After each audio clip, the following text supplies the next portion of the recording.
안녕하세요. 황선의 통일 콘서트 6회 방송을 시작하겠습니다. 우선 첫 번째, 한 주간의 한반도 관련 뉴스를 살펴보는 뉴스 브리핑 시간입니다. 통일부는 7일 북한 해외식당 종업원 12명에 대한 인신구제 심사 청구를 진행하고 있는 민변통일위원회 소속 변호사들이 제출한 북한 주민 접촉 신고를 불허했습니다. 민변통일위원회 변호사들은 정확한 가족관계 소명과 변호사 위임을 하기 위해 가족관계 증명 서류와 변호사 위임장을 확보하고자 북한 주민 접촉 신고를 했습니다. 6.15 공동선언 발표 16주년을 맞아 개성에서 민족 공동행사를 추진 중인 6.15 공동선언 실천 남측위원회가 2일 6.15 공동행사 보장을 촉구하는 성명을 발표했습니다. 미국 정부가 북한을 8년째 테러 지원국 명단에서 제외했습니다.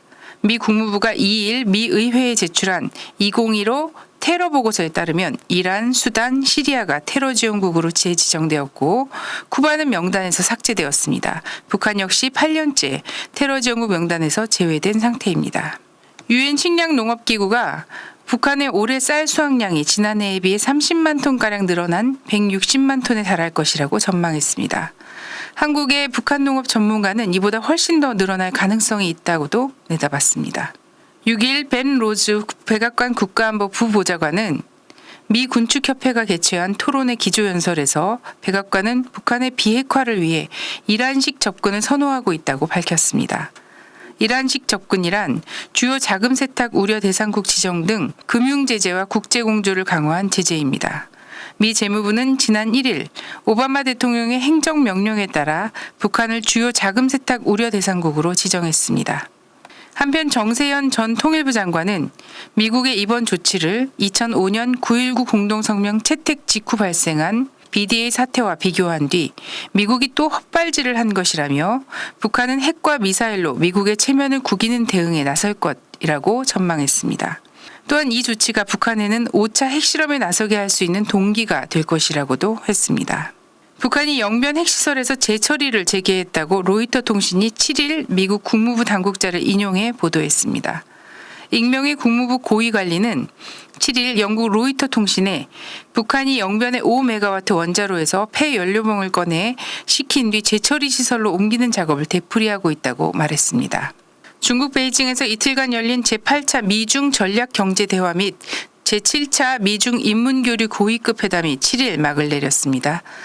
7일 열린 공동기자회견에서 존 캐리 미 국무장관은 미중은 북한의 핵보유국 주장을 수용할 수 없다는 데 동의했다고 말했으며 양제츠 중국 외교 담당 국무위원은 중국은 한반도 문제에 대해 한반도 비핵화, 한반도 평화 안정, 대화와 협상을 통한 문제 해결을 견지한다는 입장에 아무런 변화가 없다는 기존 입장을 밝혔습니다. 또한 빠른 시일 안에 육자회담이 재개될 수 있도록 노력하기로 합의했다고 말했습니다. 리수영 노동당 중앙위원회 부위원장이 이끄는 40여 명의 대규모 북한 대표단이 5월 31일부터 6월 2일까지 2박 3일 일정으로 중국을 방문했습니다. 리수영 부위원장은 조선은 중국과 함께 노력하여 양국 전통 우호 관계를 한층 강화하고 조선반도와 동북아 지역의 평화와 안정을 유지하길 희망한다는 내용의 김정은 제1위원장 구두 신설을 전달했습니다. 시진핑 주석은 최근 동북아 한반도 정세에 대해 유관국들이 냉정과 자제를 유지하고 대화와 소통을 강화함으로써 지역의 평화, 안정을 수호하기를 희망한다며 대결보다 대화로 문제를 해결하자고 강조했습니다. 박근혜 대통령은 6일 제61회 현충일 추념사를 통해 북한이 비핵화의 길을 선택하고 대화의 장으로 나올 때까지 강력한 제재와 압박을 지속해 나갈 것이라고 밝혔습니다. 추공 주한 중국 대사가 7일 더불어민주당 비상대책위 김종인 대표를 만나 북미 평화협정과 북핵 문제 해결이라는 두 가지 문제를 동시에 한 테이블 위에 올려놓고 풀어나가는 지혜가 필요하다고 밝혔습니다. 또한 중국은 육자회담을 통해 북핵 문제를 해결하기 위해 노력해왔고 지금도 육자회담의 조속한 재개를 위해 노력하고 있다고 말했습니다. 한편 한국 측 육자회담 수석대표인 김홍균 한반도 평화교섭본부장이 8일 이틀 일정으로 중국을 방문합니다. 다음은 주목할 만한 뉴스 시간입니다. 한반도 주변 국가들의 움직임이 아주 활발한데요. 미중 전략 경제 대화가 진행이 되었고, 이에 앞서서 이제 북의 이수용 부위원장이 중국을 방문해서 시진핑 주석과 대화를 나누기도 하지 않았습니까? 한편 또 우리 정부도 이제 8일 육자회담 수석 대표가 중국을 방문하는데요. 또 12일 윤병세 외교장관도 러시아를 또 방문할 예정에 있습니다. 그래서 뭐 각국이 지금 바쁘게 돌아가는 이런 상황에서 다들 이제 대화를 좀 탐색하고 있는데 우리 정부만 좀 실효성 없는 대북 압박, 뭐 제재 이런 거에 매달리고 있는 게 아니냐 이런 우려가 많이 나오고 있습니다. 이것과 관련해서 좀 눈에 띄는 기사가 있어서 여러분과 공유하고자 합니다. 프레시안 기사입니다. 북중미의 병진 전략과 외톨이가 된 한국. 이 기사에서는 북한은 경제 핵무력 건설 병진 노선을, 중국은 북핵 문제 해결과 북중 관계 강화 병행 전략을, 그리고 미국은 북핵 해결과 평화협정 체결의 동시 추진을 꾀하고 있는 반면에 한국은 오로지 북에 대한 제재와 압박만을 추구하고 있다면 이는 비현실적이고 위험한 전략이라고 평가했습니다. 기사에서는 또 미국이 25년간 고수해온 선 비핵화 후 평화협정 원칙을 버리고 비핵화와 평화협정 동시 병행론을 수용해가고 있다고 지적하고 있습니다. 또한 클래퍼 국장의 한국 방문 사실을 언급하면서 미 정보기관의 최고 수장이 직접 한국을 방문했다는 사실은 의미심장하다. 북미 협상과 관련해 한국의 양보선이 어디까지인가를 타진했다는 관측도 나오고 있다고 밝혔습니다.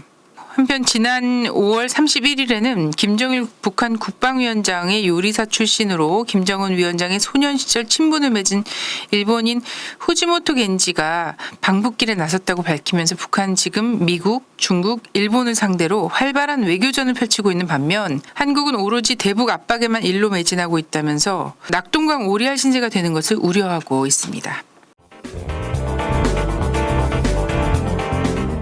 오늘 심층 분석 시간은 연평도로 좀 눈을 돌려보겠습니다. 자, 합동참모본부가 27일 북한의 단속정 한 척 그리고 어선 한 척 이 NLL을 700m가량 침범해서 경고사격을 가했다 이렇게 밝힌 바가 있는데요. 북총참모부는 28일 남측이 먼저 경계선을 침범하였다. 라고 또 다른 주장을 해왔습니다. 그리고 이 시각부터 남측이 침범할 시에는 경고 없이 조준 사격할 것이다. 이렇게 밝힌 바 있는데요. 이렇게 이제 서해에서 긴장이 격화되고 있는 가운데 지금 꽃게철, 한창 꽃게철인데요. 중국 어선들의 불법 조업이 기승을 부리고 있습니다. 중국 어선들은 남과 북의 군사적 분쟁 지역을 교묘히 악용해서 이제 어족 자원에 씨를 말리고 있다라고 하는데요. 결국 연평도 어민들이 직접 나서서 불법 조업을 하고 있는 중국 어선을 납포하는 지경에 이르고 있습니다. 지금 서해의 상황과 그 해법에 대해서 알아보는 시간을 갖도록 하겠습니다.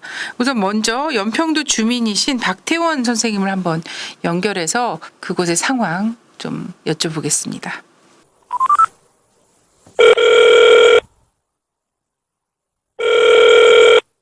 여보세요?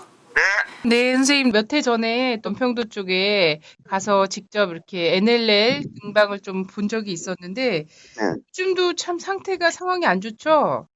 뭐 18년째 여전히 정박장소가 되어 있습니다. 아, 네네. 그럴게요. 거기다가 지금 한참 5월, 6월 꽃게잡이 이게 정말 성업을 이뤄야지 될 텐데 네. 너무 안타까운 상황인 것 같고요. 어떻습니까? 최근에 막 뉴스에서도 좀 화제가 되고 했었는데요. 네네. 이 중국 어선들 불법 조업 현황이 뭐 여전하죠? 아, 여전하지요. 네. 전에 또 이렇게 직접 올라가서 보니까 아주 새까맣게 홍기를 단 어선들이 정말 이 앞바다에 진을 치고 있었는데 여전히 우리는 발이 묶여 있는 상태고 중국의 어선들이 계속 조업을 하고 있는 이런 상황인 거죠. 그렇죠. 네네.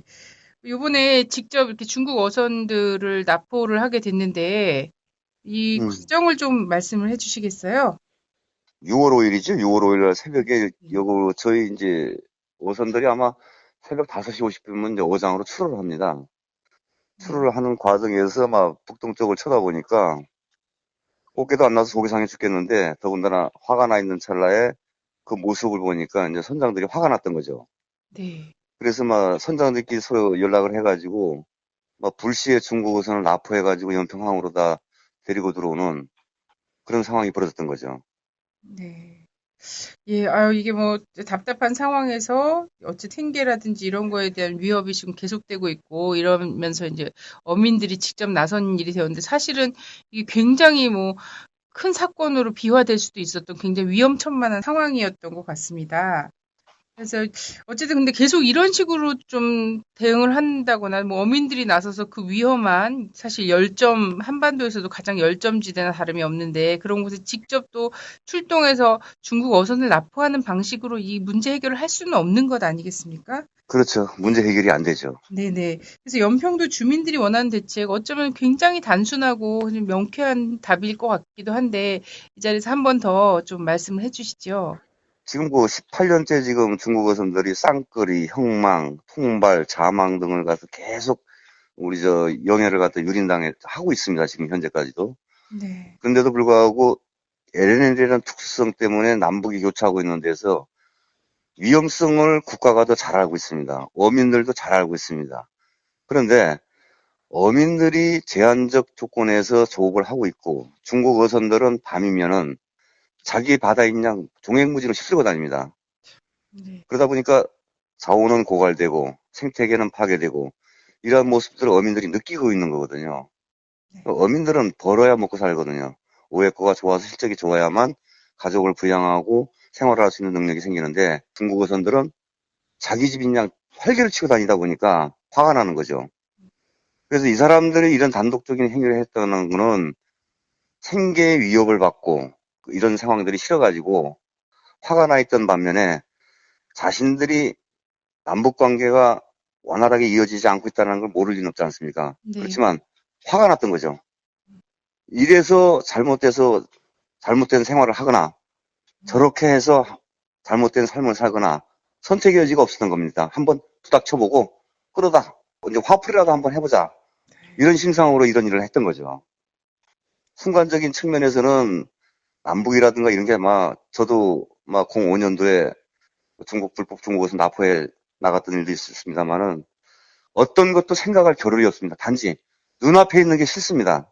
네. 저놈들만 없으면 이 오해권은 우리가 평생 먹고 살아야 할 바다의 보금자리인데 저들로 인해서 생태계가 파괴되고 자원이 고갈되는 게 싫은 거거든요. 네. 그런데도 불구하고 오랜 세월 국가는 이 장면을 보고 있으면서도 아무런 대응을 안 했던 거죠. 네. 어떻게 연평도 최북반 NL 인근에다가 거점항을 만들어가지고 자유스럽게 조업 활동을 하고 있는지 저는 지금도 이해가 안 됩니다, 이게. 과연 흔히들 연평도 주민이라고 하는데 저희도 대한민국 국민이거든요. 국민이 주권국가에서 국민의 권리를 다 하고 살지 못하더라도 최소한 국가가 국민의 편의를 위해서 뭔가는 해줬어야 되는데 아무것도 하지 않고 있었다는 게 문제죠. 네. 그래서 더 화가 났던 겁니다. 네네. 이걸 이제 국가적 차원에서 해결을 해야지 되는 일이다. 이런 말씀을 좀 해주신 것 같은데, 워낙에 한반도 상황이 좀 평화로 가면은 가장 평화롭고 풍요로울 섬이 또 연평도 아니겠습니까? 그렇죠. 네네. 그래서 사실 이게 또 연평도 주민의 삶의 질이라는 것이 전체 한반도의 상황과 또 무관하지 않는데 어쨌든 당장 분단을 해결할 수 없다고 하더라도 이 정부 간 약속한 것들도 그간에 있었고 하니까 좀 정권 차원에서 이렇게까지 이제 위험을 무릅쓰고 개인들이 나서서 이 생존권을 지키기 위해서 하는 이런 상황을 좀 타개할 수 있게 관심을 돌려줬으면 좋겠다. 이런 말씀이신 것 같습니다. 예, 맞습니다. 아유, 너무나 힘든 상황에서 참 위험을 딛고 이렇게 지키고 계신데 국민들이랑 언론들이 관심을 갖게 되고 하면 세상에 또 관심을 또 보이면 정권도 또 움직이지 않을까 이런 생각을 해보고요. 네, 빨리 평화의 섬 연평도를 다시 되찾기를 저희도 기원하겠습니다. 너무 전화 감사드립니다. 예, 감사합니다. 감사합니다. 예. 네, 18년 동안 너무나 애타는 예, 이런 상황을 지켜본 우리 연평도 주민의 말씀 좀 들어봤는데요. 이번에는 이와 관련한 대안은 무엇인지 인천 평화복지연대 이광호 사무처장 연결해서 들어보도록 하겠습니다.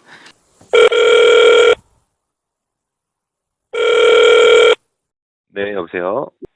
방금도 이렇게 연평도 주민의 이야기도 들어봤는데요. 이와 관련해서 활동을 하시면서 서해 5도 불법 조업 활동의 심각성에 대해서 좀 말씀을 해주시죠. 이 꽃게가 봄철과 가을철 어획이 되게 되는데요. 이번 봄철에 어획량이 한 7, 80% 정도까지 급감했다고 이렇게 어민들은 얘기하고 있는 상태입니다. 그러다 보니까 실제 어민들이 또 어업 활동을 거의 못하고 있다고 봐야 되죠. 이렇게 중국 어선들 불법 조업 활동이 계속되는 이유는 무엇일까요? 일단 그 남북 관계가 대치 상태에 있다 보니까 이 중국 어선들이 그 NLL 선을 타고 들어왔을 경우에 이렇게 특별한 어떤 뭐 조치를 하기 좀 어려운 조건에 있습니다. 남과 북이 이 첨예하게 대결하면서 그 사이를 삐짓고 계속되는 중국 어선의 불법 조업 근본적인 대안은 뭐라고 생각하시는지요? 뭐 우선 급한 해결 방안은 뭐 이렇게 중국 어선 불법적으로 인해 피해받는 어민들에 대한 어떤 생계 대책을 마련하는 게 가장 급선무라고 저희는 보고 있고요. 그리고 이 중국 어선들의 불법 조업에 대한 근본적인 대처 방안으로는 남북 관계 정상화를 통해서 서해 수역을 공동 관리를 하고 그걸 바탕으로 해서 중국 어선들이 조업을 하지 못하게끔 하는 어떤 협의가 좀 필요하지 않을까라고 봅니다. 인천 평화복지연대에서 인천 평화도시 만들기 운동을 진행하고 있다고 들었는데요. 인천 평화도시 만들기 운동이라는 것이 무엇이고, 그리고 함께 진행하는 사업 중에 남북 공동어로구역 탐방 활동이라는 것이 눈에 띄는데요. 이게 어떤 것인지 좀 소개를 해주시죠. 예전에 남북 정상이 그 서해 지역을 평화 수역으로 만들기 위한 노력이 수차례 있었습니다. 하지만 그게 남북 관계가 어려워지면서 서해 5도 지역이나 서해 지역의 평화 수역을 만들기 위한 노력이 중단되어져 있는데요. 그 인천 시민들 입장이나 서해 5도의 어민들의 생계나 안전을 위해서라도 서해 5도 지역의 평화 수역을 만들기 위한 정부의 어떤 특단의 노력과 조치가 좀 필요하고 보는 거고요.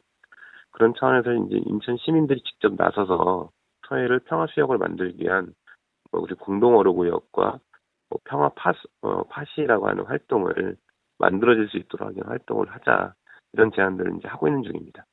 네, 남북 공동 어로구역 탐방 활동, 이거 좀 구체적으로 좀 알고 싶은데요. 연평도나 서해 5도 지역이 워낙 그 경치가 훌륭한 곳입니다. 근데 뭐 남북 관계 대치 상황 속에서 뭐 이렇게 시민들이 관광을 가기 좀 어려운 조건에 많이 놓여져 있는데요. 그러다 보니까 연평도에도 관광객들이나 시민들의 발길이 끊어져 있는 상태에서 인천 시민들이 연평도의 경치를 보러 가자, 그리고 관광을 가자라고 하는 의미도 있고, 연평도에 그 다니는 길이 어떤 평화 둘레길들이 마련되어져 있습니다. 그런 평화 둘레길을 다니면서 중국은 불법 조업의 형태도 같이 보고 평화 수역을 만들기 위한 시민들의 관심을 끌어내기 위해서 그런 활동을 하고 있는 중입니다. 끝으로 우리 시청자들께 좀 당부하고 싶은 이야기나 드리고 싶은 말씀 있으면 좀 부탁드립니다. 이게 그 서해 5도 문제라든지 연평도 문제가 인천 지역과 서해 5도만의 문제가 아니라 대한민국 국민들 모두의 안전의 문제고, 그리고 어떤 그 서해 5도의 생존의 문제라고 저희는 봅니다. 그렇기 때문에 국민들이 관심 함께 가져주시고 올 여름에 꼭 서해 5도 지역으로 뭐 휴가나 여행도 한번 다녀오면서 같이 국민들이 함께 참여해 주셨으면 하는 바람입니다. 예, 오늘 말씀 감사합니다. 예, 고맙습니다. 대표님, 주권방송에서 샴푸를 공동 구매한다면서요? 네, 주권방송 후원을 위한 천연 한방 샴푸 100세트를 한정 공동 구매하고 있습니다. 네, 천연 한방 샴푸라고요? 경피독이라고 들어보셨죠? 피부를 통해서 흡수되는 독인데요. 피부를 통한 흡수는 매우 빠르고 해독이 되지 않아서 인체에 치명적입니다. 샴푸, 바디워시 등에 있는 합성 계면 활성제, 증점제, 방부제들이 다 피부에 흡수되는 독입니다. 방부제, 증점제, 산도 조절제를 사용하지 않고 한방 샴푸는 유익한 미생물과 천연 약재, 추출물을 사용하여 만든 샴푸입니다. 그게 그렇게 좋나요? KM 미생물을 사용해서 두피에 기생하는 모낭충, 피등균을 감소시키고 천연 방부 효과가 있는 정향과 계지를 사용해서 피부 트러블이 거의 없습니다. 아, 네. 탈모 방지 효과도 있다면서요? 천연 약재 추출물을 사용해서 지속적으로 사용할 경우에 머리카락이 덜 빠지게 되고요. 모발이 풍성하고 또 윤기가 있어짐을 느낄 수 있습니다. 어떻게 구입할 수 있습니까? 축구방송 홈페이지에서 배너를 누르시면 주문소로 이동합니다. 주문하시고 입금하시면 바로 롬즈를 만날 수 있습니다. 주권방송 후원을 위한 천연 샴푸 공동 구매. 많은 구매 부탁드립니다. 네, 이번 시간에는 북미 핵 대결사를 알아보는 조미료 시간입니다. 오늘도 NK투데이 문경환 기자님 모셨습니다. 안녕하세요. 안녕하세요. 자, 2주 전에는 북미 핵협상의 시작과 전술 핵무기 철수에 대해서 알아봤는데요. 이후 IAEA 사찰이 진행되지만 곧 북이 NPT 탈퇴를 한 듯 협상이 파국으로 치닫게 되었죠. 우선 IAEA 사찰 과정부터 이야기를 해주시죠. 1992년 5월에 북한이 자신들의 핵 활동에 대한 보고서를 IAEA에 제출을 하게 됩니다.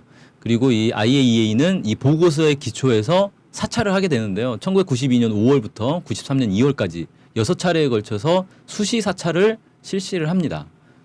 그런데 3차까지 사찰을 했을 때 북한의 보고서와 사찰 결과가 완전히 일치하고 전혀 의혹이 없다라는 게 IAEA의 기본 입장이었습니다. 이건 마지막 5차까지 갈 때까지도 마찬가지였고요.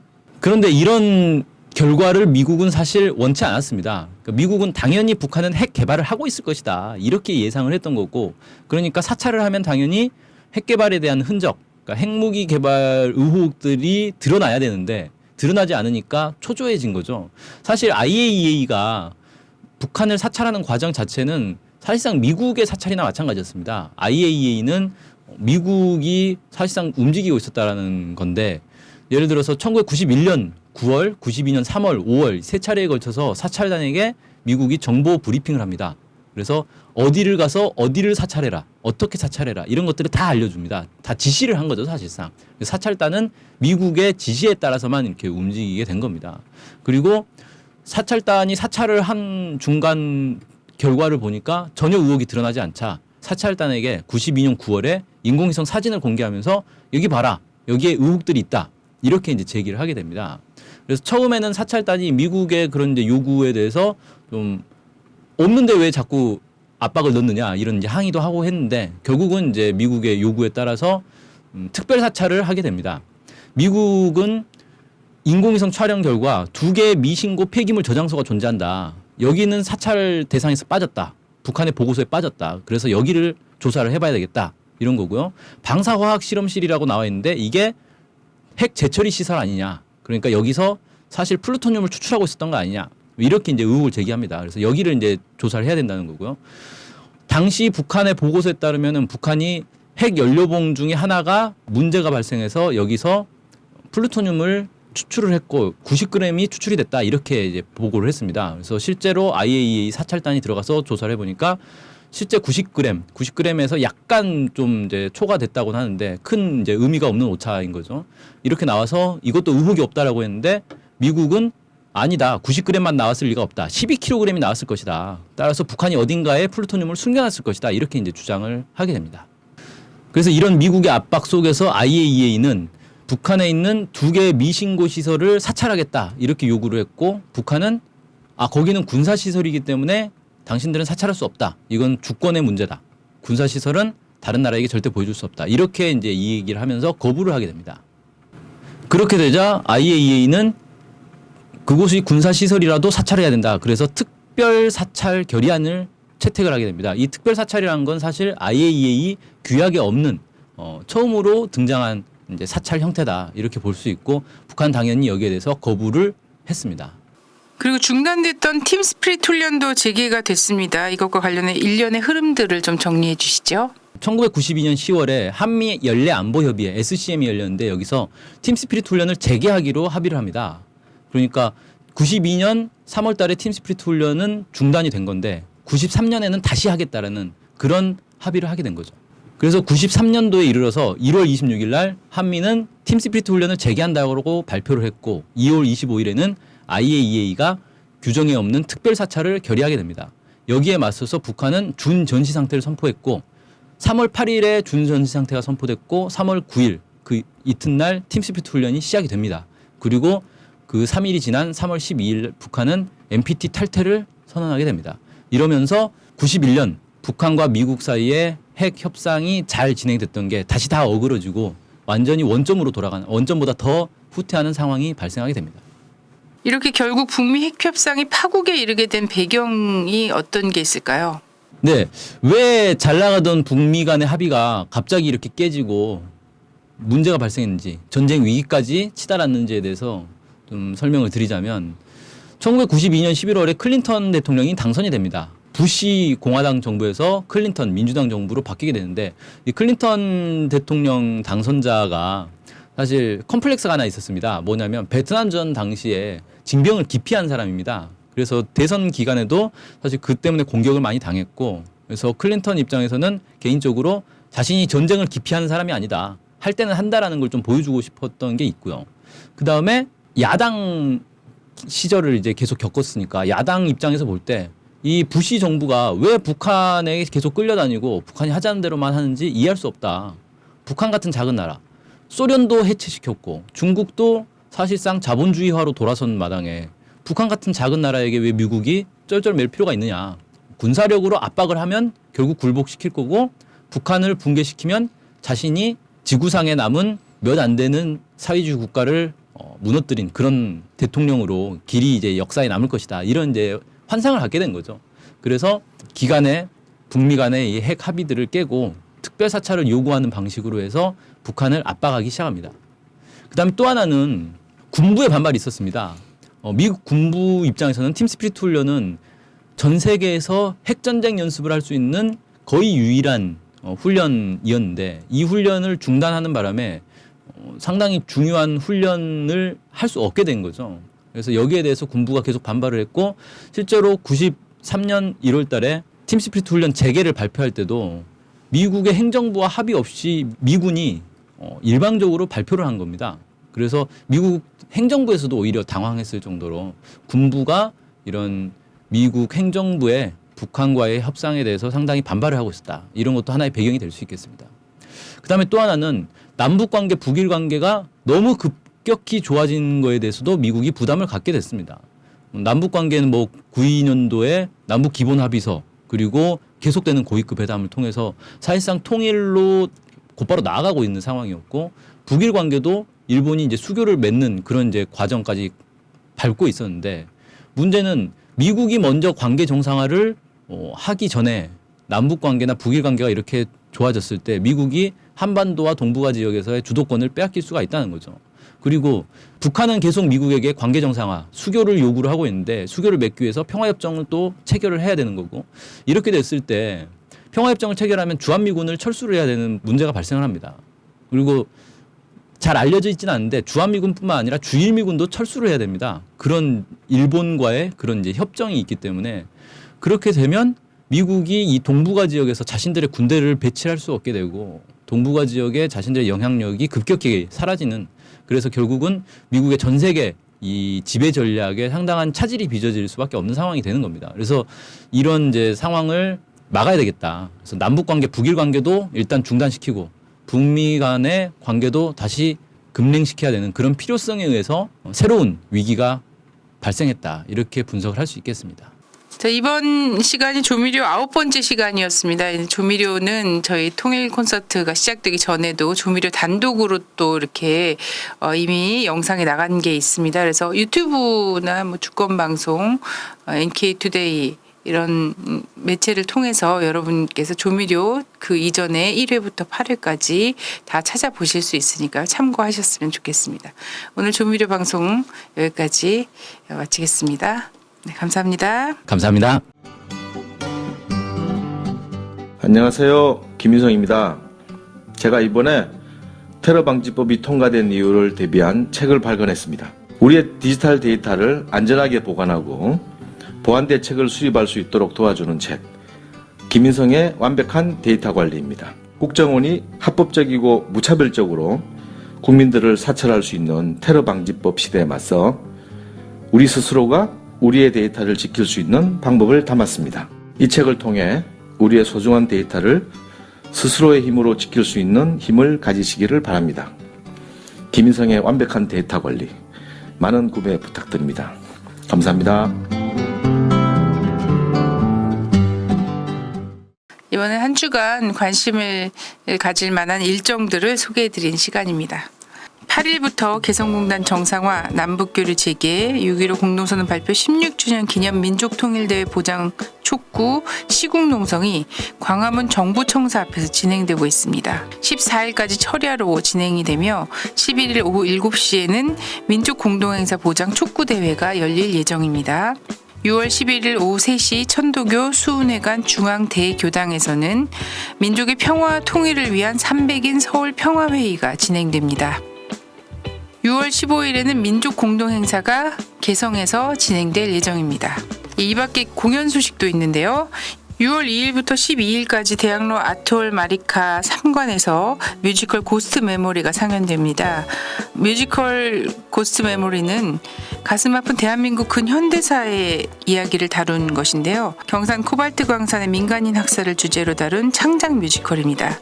무거운 소재지만 따뜻하고 부드러우며 코믹하기까지 하다는 평가를 받고 있습니다. 황선의 통일 콘서트를 마치겠습니다. 감사합니다. 주권방송이 민중의 눈과 귀를 멀게 하는 공중파와 종편, 신문들에 맞서 진보 언론의 사명을 다할 수 있는 힘은 애청자분들의 적극적인 참여에 있습니다. 주권방송을 후원해 주십시오. 홈페이지 www.615tv.net에서 민들레 홀씨 정기 후원인이 되어주시거나 우리은행 1005-501-779-765 주식회사 주권방송으로 직접 후원을 해주셔도 좋습니다. 저희 주권방송은 평화 번영과 민주 회복을 위한 진보 언론의 사명을 성실히 수행할 것입니다.